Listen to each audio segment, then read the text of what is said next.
తిరుమలలో భక్తుల రద్దీ కొనసాగుతోంది. వైకుంఠం క్యూ కాంప్లెక్స్ లోని అన్ని కంపార్ట్మెంట్లు నిండిపోయి క్యూ లైన్లు శిలాతోరణం వరకు ఉన్నాయి. వేసవి సెలవులకు తోడు వీకెండ్ కావడంతో తిరుమలకు భక్తులు పోటెత్తారు. మరోవైపు అలిపిరి మెట్ల మార్గం, అలిపిరి తనిఖీల కేంద్రం వద్ద భక్తుల రద్దీతో పాటు వాహనాల రద్దీ పెరిగింది. భక్తుల రద్దీపై మరిన్ని వివరాలు మా ప్రతినిధి శ్రీనివాస్ అందిస్తారు. వేసవి సెలవులకు తోడు వారాంతం కూడా కావడంతో తిరుమలలో భక్తుల రద్దీ విపరీతంగా పెరిగింది. మనము ప్రస్తుతం తిరుమల శ్రీవారి ఆలయానికి వెళ్ళే అలిపిరి మెట్ల మార్గం వద్ద ఉన్నాము. ఇక్కడ పరిస్థితి చూసినట్లయితే గత నెల రోజులుగా కూడా వేసవి సెలవులు రావడంతో భక్తుల తాకిడి విపరీతంగా పెరిగింది. మనం చూడొచ్చు అలిపిరి మెట్ల మార్గము ఇక్కడే తమ కొబ్బరికాయలు మొక్కులు చెల్లించుకొని భక్తులు పెద్ద ఎత్తున తిరుమలకు వెళ్ళడం జరుగుతుంది. ఇక్కడ కొబ్బరికాయలు కొట్టడానికి కూడా క్యూ లైన్ అనేది ఉంది.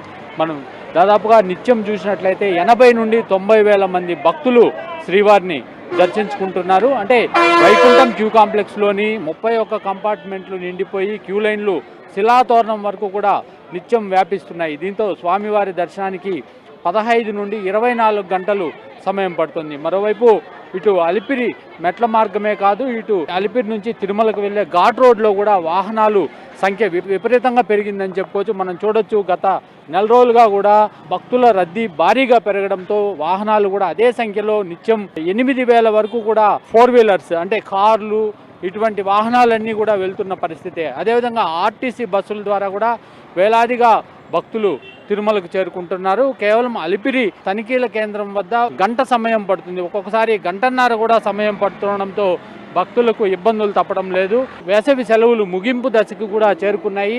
దీంతో భక్తులు రాక అంతకంతకు పెరుగుతోంది. మొత్తం మీద శ్రీవారి ఆలయం కావచ్చు, కళ్యాణకట్ట, అన్నదానం కాంప్లెక్స్, ఈ ప్రాంతాలంతా కూడా భక్తుల రద్దీ విపరీతంగా ఉందని చెప్పుకోవచ్చు. వారాంతం కావడంతో అంతకంతకు భక్తులు పెరుగుతున్నారు.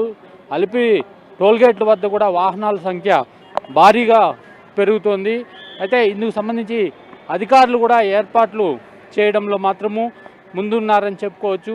అంటే క్యూ లైన్లలో వేచి ఉండే భక్తులకు ఎక్కడ అన్నప్రసాదాలు కానీ మంచినీటి కొరత లేకుండా చూస్తున్నారు. భక్తులకు త్వరితగతిన దర్శనమయ్యే విధంగా కూడా ఏర్పాట్లు అయితే అధికారులు చేస్తున్నారు. నిన్నటి రోజు కూడా 90,000 మందికి పైగానే భక్తులు స్వామివారిని దర్శించుకోవడం జరిగింది. కెమెరామెన్ హేమంత్తో శ్రీనివాస్, 10 టీవీ, తిరుమల.